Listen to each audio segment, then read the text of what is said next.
Coming up on today's show, Destiny breaks records, Alien Isolation Survivor Mode new details, and new gameplay from The Evil Within. What's up, guys, and welcome back to the show. Andrea Renee here for GT News. Today is September 17th, and I've got some gaming headlines to talk about, so let's get to it. First up, Activision has announced that Destiny is officially the best-selling new video game franchise of all time.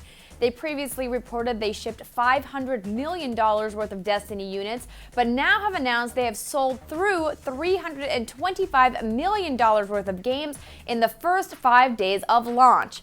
According to Bungie, players have clocked more than 100 million hours of online play and participated in 137 million activities.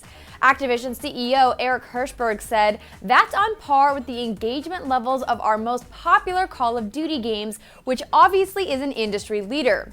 He went on to say, "We will continue to work closely with our partners at Bungie to bring a long line of new experiences and content to life in the game."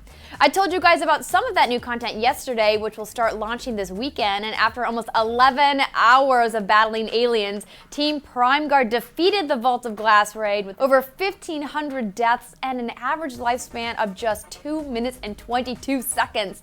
Wow, that is quite the slog, but weirdly, I'm excited to try it. What about you guys? We have lots of Destiny content on the site, including a gear guide to help you get that light loot the fastest way possible, so be sure to check that out if you guys are looking for some tips. Next up, Sega and the Creative Assembly have released a new trailer for Alien Isolation and announced that Survivor Mode will feature 6 months of content. Survivor Mode will have a series of 5 add-on packs. You can purchase these packs individually or buy them through the Season Pass, which will give you a 25% discount on the content that will be released through March of next year. So, what is in these content packs? Well, back at E3, we got a first look at Survivor Mode, which has the player confronting the alien while completing a set of objectives with limited resources against the clock. The game will come with a demo of Survivor Mode on the basement map for you to test out.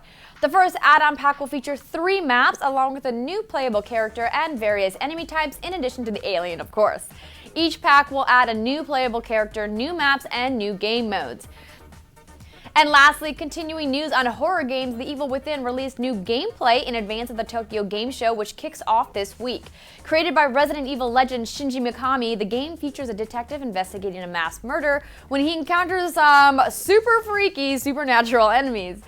Mikami and his team at Tango Gameworks are aiming to capture both the survival of survival horror along with the horror because, well, it's gotta be scary, right? Now, from what I've seen of the game, which has been a few hours at this point, it certainly nails the horror part. The game is out on October 14th for both Xboxes, both PlayStations, and PC, and truly puts the M for mature. I mean, have you guys been watching what I'm watching? Horror games aren't generally my thing, but I've agreed to live stream it with the GT team, so be on the lookout for that next month. And that's all I've got for today. We'll have TGS updates later this week, along with lots of other good stuff like our Hyrule Warriors review and our Disney Infinity 2.0 review. So make sure to subscribe to GT News on YouTube or check out all of our content on GameTrailers.com.